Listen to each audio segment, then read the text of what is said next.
The rise and fall of Love Island is so brutal.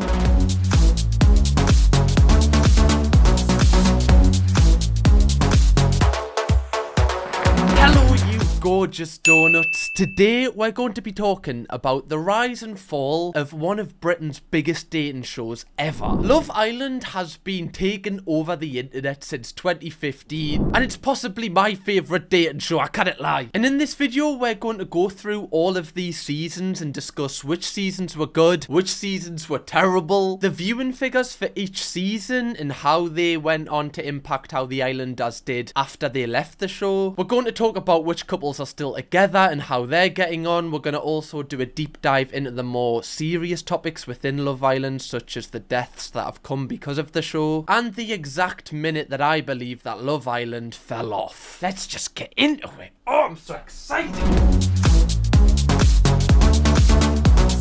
So Love Island actually started in 2005, but not many people know this because the actual reboot of the show started in 2015. This was where Caroline Flack hosted the show, and the show was of course narrated by Ian Sterling. The two winners of the show were Max Morley and Jessica Hayes. Now you might not have heard of these because it was so long ago. I don't actually think I've seen these guys on my screen for like 10 years. I never come across these guys on social media. The first season back of Love Island was watched by 597,000 people, which might seem like a lot of people, but compared to the seasons that's to come, that was absolutely nothing. And this season is seen as one of the worst seasons by a lot of Love Island viewers, which I think makes sense with it being the first one back. They were kind of testing stuff out, seeing what worked, seeing what didn't. A few iconic characters did come from this season, such as Hannah. Hannah was on Love Island All-Stars. She was somebody that I remembered from the show. Also, Josh was on Love Island All-Stars. One of the most iconic moments of season 1 was Hannah actually got proposed to by John. Is it sad that I know this? Possibly. There was a proposal on live television. Can you imagine the current season of Love Island, somebody just proposing to them? This just wouldn't happen. I've met you and you're the woman of my dreams, and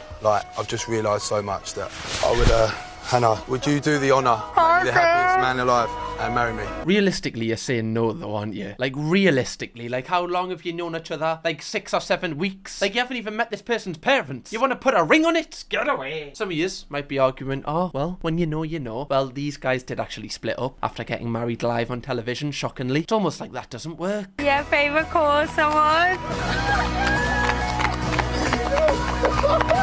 Oh my god, this is peak TV. I know this sounds bad, but I feel like the only reason that he proposed to her on national television was because he thought he had a better chance of winning the 50,000 prize money. Personally, I don't feel like this season is that rewatchable. I feel like lately Love Island have got into the flow and have an exact structure how they like the show to go, and this series just doesn't follow that structure, so it's not as binge watchable. I try to check if any of the couples are together and I don't believe they are. However, one discovery I did find is there's like a huge podcaster that was on this season that I didn't even know he was on Love Island. He's called Chris Williamson. He's been on like Joe Rogan and everything. He's like one of those guys that wants to live forever. His entire channel is like mental well-being and kind of trying to better yourself, I think, just from having a brief glance. So I believe he's probably the first ever contestant that got rid of the like Love Island handle that is like plagued so many of the Islanders since they've left.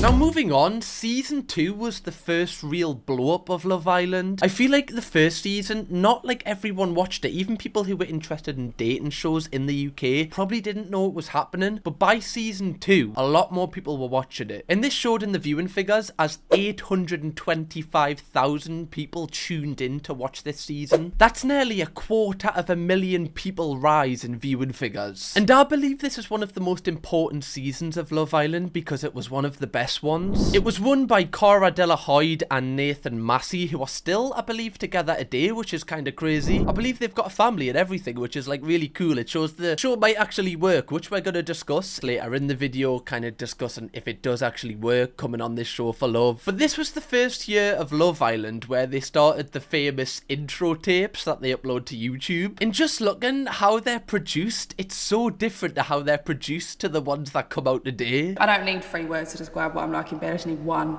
banging. Like, why does this look like it's been filmed in like an abandoned building? Like, why does this look like Joseph Fritzl would kind of just chill here? What is going on? The one great thing I love about the earlier seasons is the people aren't really coming on to be celebrities because the show isn't at that level where like you can gain off it, really. People will gain quite a little bit, but the people coming on to season 2 wouldn't have thought that there would be huge influencers when they come off the show. And the great thing about that is you got real people, like real people who are actually in the real world, not influencers, not people who are trying to use this as like a stepping stone. People were actually coming on the show at this point for love, and I believe that just makes it so much more drama filled and intense because the emotions are so much higher. There was loads of highlight moments in this season. I personally love this season. Firstly, there was Zara, who was like a former Miss Great Britain, and she got a title actually took off her because she sucked off because she sucked off someone. That is unbelievable. If you're gonna lose it, right, you might as well go big or go home. No, nothing. I've just had some news. Are you speaking to us? No. What's up? What's wrong? Why did I suck his penis? They've been in the home. They've went to me flat. They've ransacked it. I did Miss Great Britain because I wanted to. It's something I wanted to do. And if you put that hard work in and the commitment and the time and the effort, then I did and I won. This is so dramatic. I love it. I absolutely love it. I can't believe they took the title off her just because she sucked off someone. Surely everybody, you know, in the Miss Great Britain race, you know, engaged in that at one point. Like, that's a sentence I never thought I'd say. So why is she getting it just because she did it on national telly? To be fair, that is a good reason. That is a good reason. There was also like a huge fight where one contestant got removed. Well, why would you spill it out of the judge? You think I'd fucking waste my wine over your leg? Shut up, you dick! Next thing you know, she's full on shoved me. Do not hit a girl! Do not hit a girl! That's what we need in today's Love Island. People that stand on business. She's like, what the fuck you doing, you dick? Come here, fucking bring it, will you? I've had poops bigger than you. There was also this mental part, like, which I feel like is one of Love Island's most craziest moments ever, where two contestants called Terry and Emma were shagging and they genuinely just filmed it.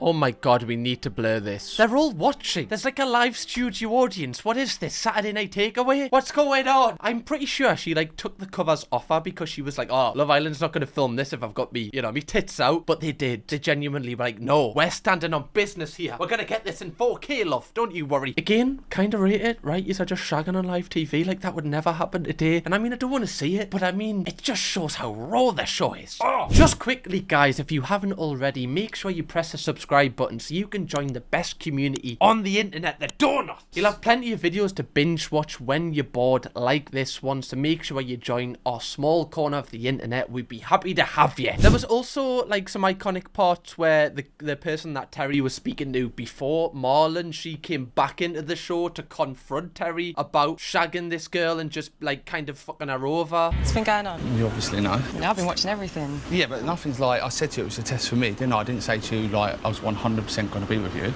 Terry, I we were said to together you in it that was a villa. test. We were together Yeah. in there. Yeah. I left that villa as a couple with you, so Yeah. we were official. This is so awkward. This is so good. I remember this Terry being like one of the biggest Love Island villains ever. I had a little look because I wanted to see if he's got any social media. I couldn't find a single account. So I wonder if this man just had to wipe himself from the internet after appearing on this show. Because if he was on today's show and acted like he did then, he would have got tore apart. One of the most iconic couples that are still together from this show is Alex Bowen and Olivia. I'm pretty sure them two are married, but them two in the show, like, I remember Alex Bowen being like I'd say one of the coolest guys that's been on this show, and their relationship was really sweet, so seeing them still together is so good. I love love. Anyone else love love? Because I do. All in all, this was a really good season for Love Island and definitely was used as like a springboard to leap the show even further in viewing figures for the next season. I would definitely say it's a rewatchable one.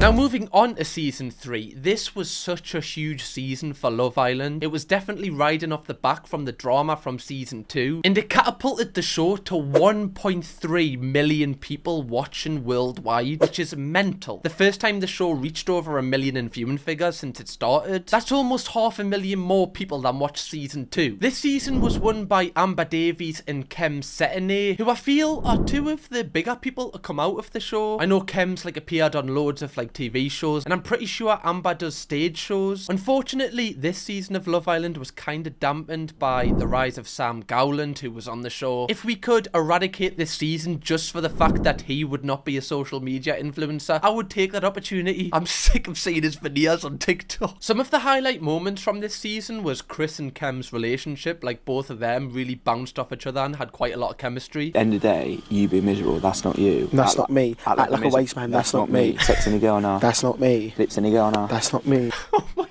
How did these two not have like a podcast after this? Like, if I was their management, I'd be like, alright, come on lads, we're gonna be millionaires. I don't even really see them two uploading content together. I'm unsure if them two speak, but them two could have really have had a really good duo act. There was also some like iconic Love Island characters to come out of this season, such as Olivia Atwood. She's like bossing it with like documentaries on ITV. This was also the season where a girl called Jessica Rose was in. Now, I always remember this because I'm pretty sure she was in JMX strip FIFA videos. And then when she went in Love Island, JMX made a diss track on her. JMX is like an old YouTuber from back in the day, which is just absolutely crazy when you think back to that time. What a weird experience that must have been. I wear Supreme, but I don't skate. Baller, but don't need to flex my IA. Wearing Gucci, but you are the real snake. People only like you for your tits, but they're real fake. How did she go on after this? This is brutal. 10 rappers Eminem was afraid to diss. There's number 1. I believe this season of Love Island is definitely a rewatchable one. I'd say it's one of the better ones. I had a look to see what couples were still together, and Jess and Dom are actually still together, and they got married on national television. I feel like this is so weird. Like, I feel like these two were kind of just fame hungry. Like, they just wanted to be as famous and as rich as possible. Like, these were one of the first people to come on the show purely for business. I get that they're still together and they definitely love each other, but why would you get married on Good Morning Britain or whatever this morning? Like, that's the worst decision possible. There was also a really nice couple called Jamie and Camilla. I feel like them two were like the most normal people to ever appear on this show. I believe they've done like a lot of charity work and everything, and they kind of seem to keep to themselves, and I actually feel like they've kind of kept their career going because they were really authentic compared to Jess and Dom, who kind of seemed like they were just fame hungry, and that's one of the reasons I don't feel like the public has kind of kept up to date with what they're doing. Now, one of the major things to come from this season of Love Island was the death of Mike. Mike appeared on season 3 of Love Island, and he later went on to take his own life, and this was where the show really got took into question whether it was actually good for people or it was harming them. Love Islanders get a lot of grief because they're going on the show and it's like the type of show it is, but it is a really overwhelming experience, I can imagine, for them. Like, you've gone from no social media following to straight away having like millions of people know who you are. Like, that jump is really, really overwhelming, and I can see why people can feel a certain way because of it. It's a bit like a drug. Like, I've always said this with certain people that blow up, you can either use it negatively or positively, and some people it can really take them to a dark place. Now, a lot of people brought into question whether Love Island was responsible for this, or if Love Island should just kind of wipe their hands and it's nothing to do with them. And personally, I actually feel the show has an obligation to look after the people that appear on the show, because they're getting a lot out of these people and they aren't paying them the amount to what the show is making. Even the fact that Love Island's prize money is £50,000, that doesn't equate to how big the show is. We see it with Netflix and Too Hot to Handle. These have like £200,000 budgets and prize money funds. It's very clear that the Love Islanders aren't paid too well to appear on the show. I know that they're given like a wage to help pay for their bills and rent whilst they're away, whilst they're out of work. But yeah, what I'm trying to say is they get a lot out of these people that come on the show. They make all the content for them. It's them who at the end of the day are going to be receiving all the hate. So Love Island decided to act after this, and they then put this mental health process in place for when the Islanders leave. They're basically just given training on how to deal with everything that's about to come. And I mean, this might not really be the answer, but at least they're doing something to alleviate the pain of Islanders once the show's kind of finished, because I don't feel like it's as soon as the people come out that it's going to really affect them. It's going to be a year after, 2 years after, when new people are there and they're then the old news. Season 4 was won by Danny Dyer and Jack Fincham, who are no longer together, and this was the first time that Love Island's viewing figures had more than doubled from the previous season. 2.9 million people watched this season, which is mental. This is where Love Island had a real grip on society. People every single night, 9 PM, were like, nothing else matters. The only thing that matters is this show. My entire life is dedicated to this. Everywhere you go, people would be talking about it who watched it. And it was also the birth of Love Island's biggest villain ever, Adam Collard. This man broke so many ladies' hearts. Do you think like this is all funny? Is this like a big game to you? I just think it's funny the way you react. Yeah, I've reacted so badly. I mean, you've literally had no shame all day and just... Can you imagine just opening up to some guy? Like, you're really, really feeling bad and he's just like... Oh, I do not give a flying fuck, love. You'd want to punch him in the face.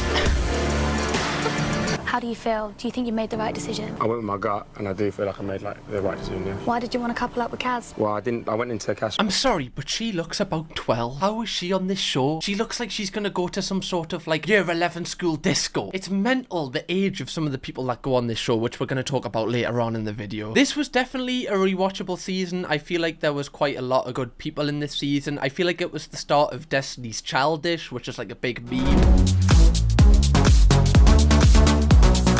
Now, the transition from Season 4 to Season 5, I actually think is one of the most interesting ones because I feel like this is when the show purely went for kind of people that were ready-made influencers rather than normal people. I still feel like Season 4 had a lot of normal people in, whereas Season 5, the people were just ready to be celebrities. Season 5 was won by Amber Gill and Greg O'Shea. Amber's like one of the most iconic Love Islanders there's been, who is also like a huge influencer now. This season was watched by over 3.3 million people, which again is a rise from the previous year. This year, I would say this season is the biggest ever Love Island season. I feel like this is the most iconic one because of the people that have came out of it. This season birthed like one of the biggest couples the UK has at the minute, Molly May and Tommy Fury. It also had a lot of other iconic characters such as Maura. This is renowned as being possibly the best season there's been. I'm just reading some of the names that have came out of this, and a lot of these people are still big today. Like Chris Taylor, he was on Love Island All-Stars. Anton, also on Love Island All-Stars. Curtis Pritchard, he went on to act. I was beginning to think you'd forgot about. What did Mum say? Probably stop whinging. How's Trish? Heartbroken.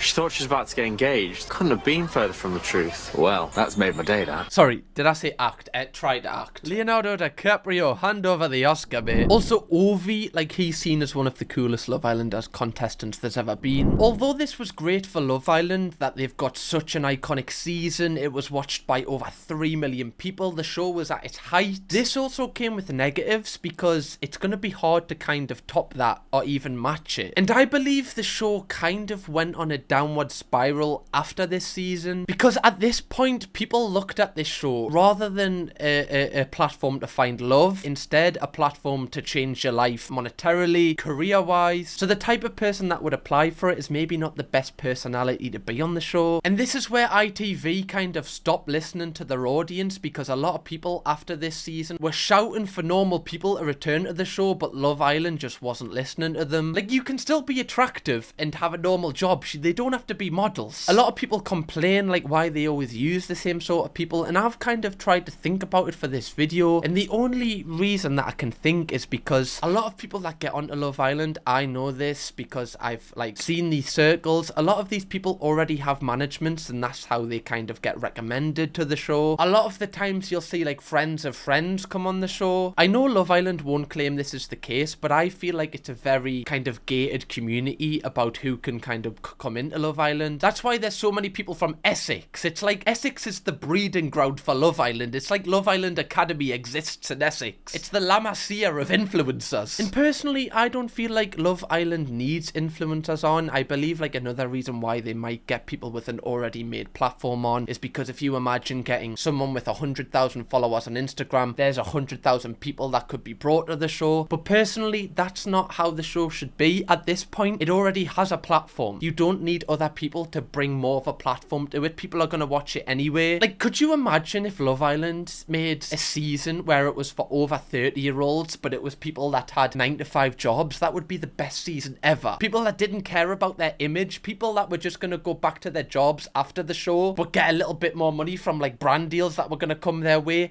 That would be incredible. Why is that not being done? Love Island, take that idea and put it into motion, please. So how did Love Island top the iconic season of season 5? Well, in season 6, they didn't.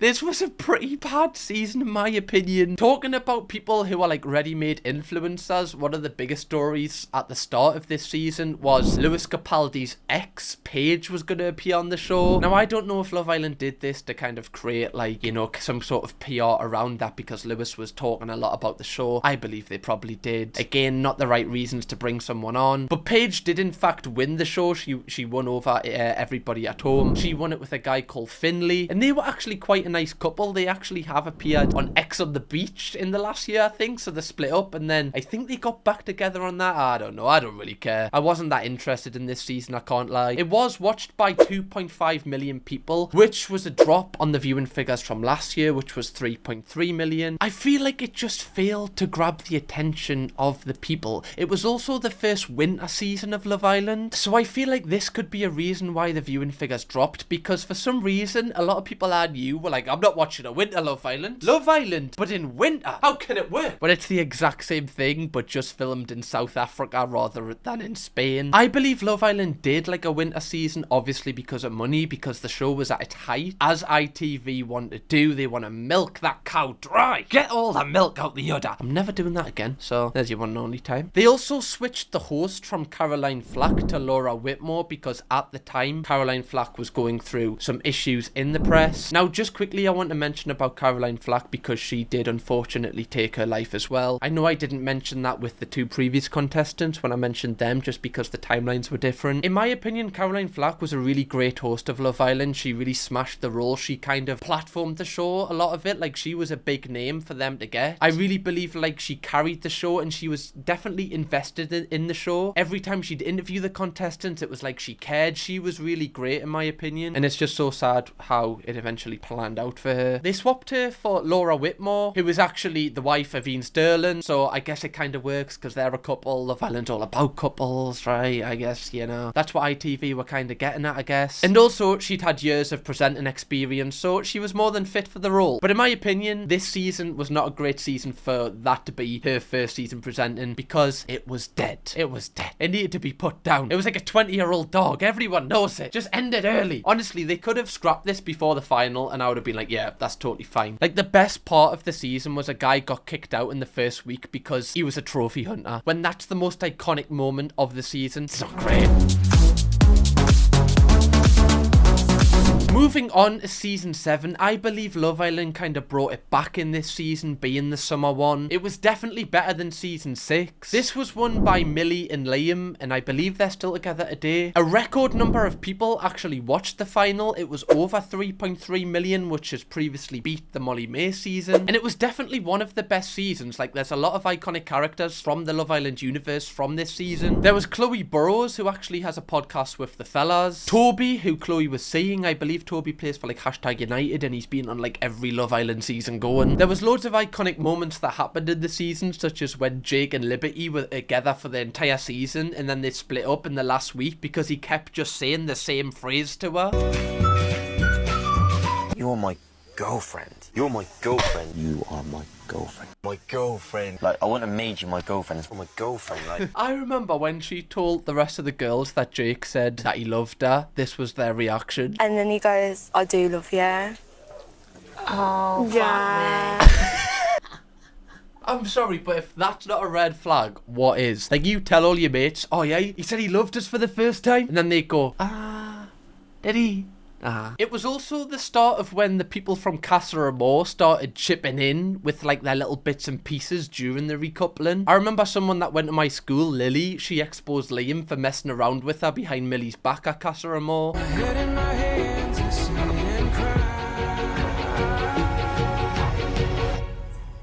Liam.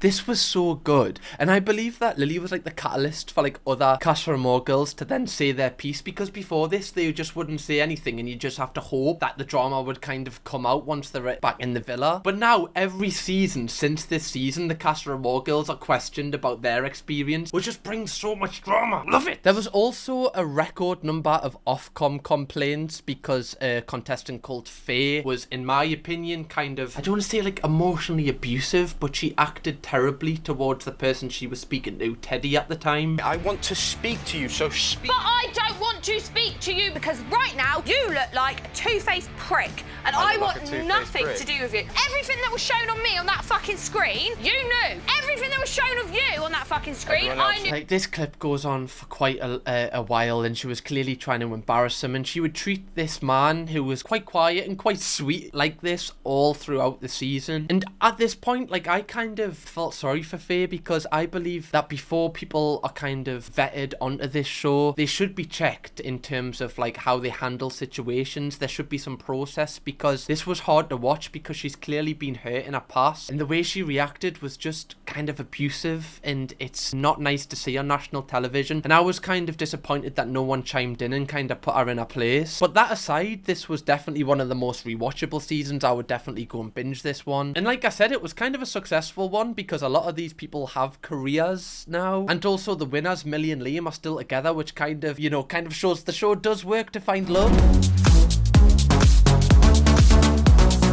Moving on to season 8. This was won by Ekin-Su and Davide, who, in my opinion, when they were together, were one of the most iconic couples on Love Island. Like, they had so many memorable moments. You are a liar, actress, go the out. Oh my god, I remember when that clip had took over TikTok for like 6 months straight. You are a liar, an actress, get the fuck. Oh god, it just me brain in all the right places. This season was an interesting one. I don't feel like it's one of the best, but I don't feel like it's one of the worst. I feel like it's kind of comfortable in that middle ground territory. There was people like Gemma Owen, who was she like 18 or 19 on the show? Like, she was ridiculously young to be on a show like Love Island. There was Dami and India, who are probably one of the coolest couples to come out of Love Island, who are still together today. I love them too. There was Tasha and Andrew. I believe they're still together today. One thing I do remember was there was this guy called Jax, who in my opinion, like, he was treating Paige kind of bad at the time. And I remember the villain Adam Collard returning and taking Paige off Jax, and then Jax left for mental health reasons. Adam Collard might not just be the biggest Love Island villain, he might be one of the biggest villains of all time. I'm talking up there with the Joker. The guy literally came into the villa and made the guy that she was coupled up with leave. Mental. I remember from this season there was another serious topic that got brought into it, and it was the allegation of bullying towards Tasha. I believe it was Jax and Luca, if I'm right in saying that. A lot of people believed they were like unfairly treating Tasha, saying that like she was disrespecting Andrew. And obviously Andrew didn't think that way because them two are still together today. And I never really see anything from Jax or from Luca. I don't know if that kind of tagline followed them after, which made them not comfortable enough to make content. I'm unsure, or if it just wasn't for them. But I feel like both of them were quite spicers. Like, they look like they'd have a season ticket at Ocean Beach, Ibiza, you know. So do you really want to see much from them? I'm not too sure. But just going back to Gemma Owen, like, she was like the latest installment of like nepo babies to appear on Love Island. She was the daughter of Michael Owen, a famous England footballer. I believe like going in at her age at 19 is just too young. I don't think it's good for their mental healths and like your development as a person. I feel like it just disrupts that. I feel like there should be a minimum age to appear on Love Island just to kind of protect young people.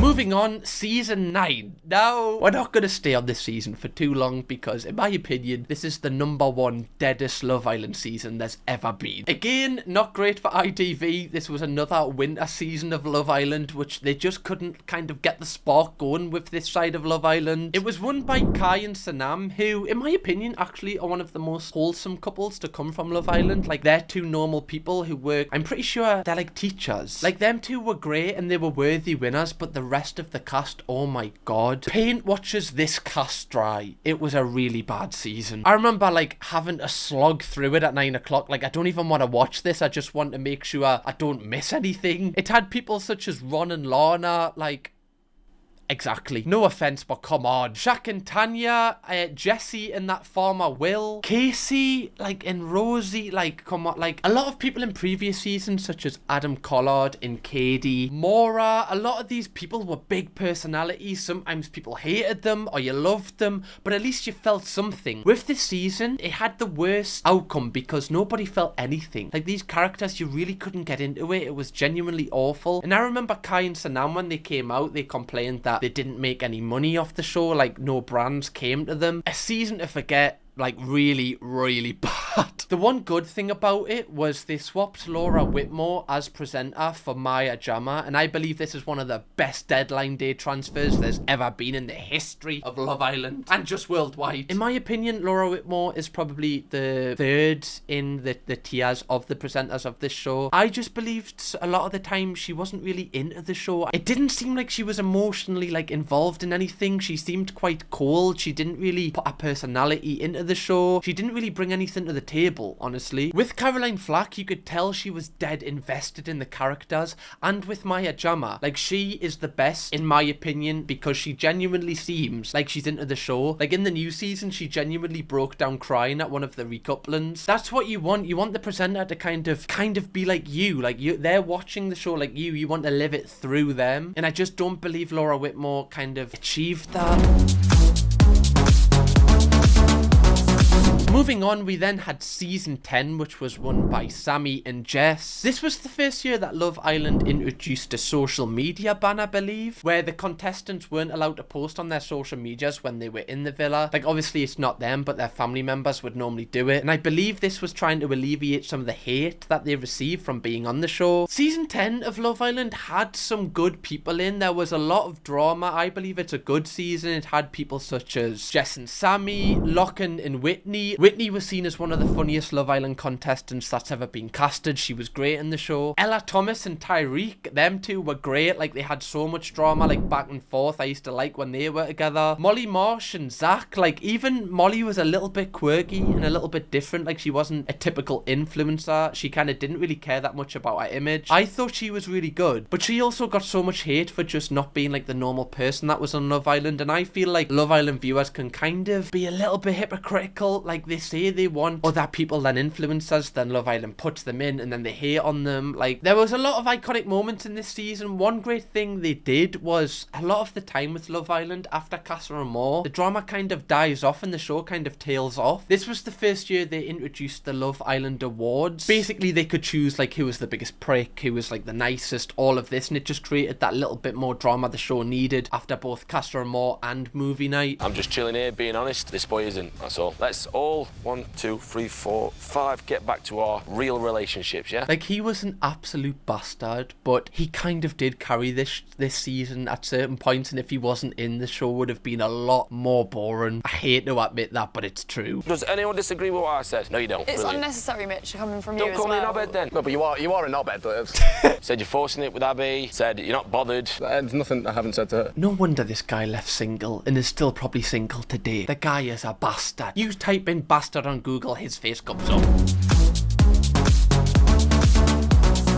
Moving on from this season, Love Island realised that the winter Love Island kind of spin-off wasn't really doing it. It was dead every single year. I don't know if there's just something in South Africa that is making these people be boring, but it just wasn't happening. So to combat this, Love Island actually introduced another spin-off to the show called Love Island All-Stars. And as you can probably tell by the name, they brought in the best people from every single season into one villa who was still single and just did the same premise, just kind of seeing if these people would get together. Again, kind of the opposite of what the Love Island viewers wanted, where they wanted normal people. Instead, they brought back people who are already influencers. Every single person in the villa is an influencer. This was won by Molly, Smith and Tom, and I actually feel like this was one of the better seasons of Love Island. Going into it, I thought it would be terrible, but it actually surprised us. Because my expectations were so low, do I actually remember it as better than it was? I'm unsure, but let me know your opinion, because I actually liked it. Molly, who won it, actually appeared as a Casa Amor girl, and on her season, she wasn't really, like, nobody really kind of mentioned her. She wasn't really one of the standout characters. However, going on All Stars just reinvented her career. Like, now she's on, was it like a Boohoo advert? She's like the face of brands. So I think a lot of the contestants were kind of using this as a way to kind of get back in the public eye, as a way to kind of get their brand deals up, get their bag up. And if they found someone they liked, then that's just a bonus. I feel like going into this season, you kind of knew that. You weren't expecting them to just be honest, which made it a great season because everybody was stabbing each other in the back. There was some great moments in it. I actually really enjoyed it. Now, a lot of people are saying they should do this again, and I am unsure. Like, how many people could they really bring back in? Like, there wasn't the biggest people on this season. Like, obviously they can't bring Molly May in. Like, are they going to bring Molly May in and Tommy Fury when they're together and just try and split them? It's not going to work. So I don't know how many other iconic characters they could kind of bring in or who have split up since the first one aired. Personally, I wouldn't do it again, but that's just my opinion. I feel like it was a season that was used to kind of paper over the cracks of how unsuccessful the winter Love Island has been. But yeah, all in all, decent. Now, Love Island currently has a season that is going on at the minute, and in my opinion, it's been one of the best seasons for a while. They've brought Joey Essex in, who I actually feel like has done really well on the show. They've clearly brought him in to be an antagonizer and create drama, and I feel like you kind of need that. It kind of needs one person who's going to wind everyone up. Someone who's not that bothered about their image. A lot of people were against the idea, but I'm kind of here for it, and it's created like a great season. However, I do believe that this is a sign that the show is on the downward spiral, because if Love Island are relying on people like Joey Essex to bring people in, like, how long has the show realistically got left? ITV had this same issue with Britain's Got Talent and X Factor, and unless they reinvent Love Island, it's probably going to go down the same way, especially with the rise of other dating shows coming on the scene from Netflix, Amazon. There's a lot more competition now. It kind of poses the interesting question, and I want you to kind of comment this and see what you think, because I'm always debating it, but do you think that people still go on Love Island for love, or do you think the followers and the influence that you can gain off it is the main thing? I would like to think it's the first one, but I believe that 90% of the people that come on know that it's a way to change your life. But if you would like my weekly opinions on Love Island this year, because I think it's a great season, I am doing a weekly review on my Reacts channel, so make sure you go and watch that. There should be like 6 episodes out. I'm doing it week on week, so if you haven't watched any of them, make sure you go on an absolute binge of them, because I've had a whale of a time doing it. It's been so fun, and it just kills time if you're bored. You've got a brand new series to watch. Go and binge it right now. Go and watch it, or if you have seen that, watch a brand new video from me right here. Kirkham, baby!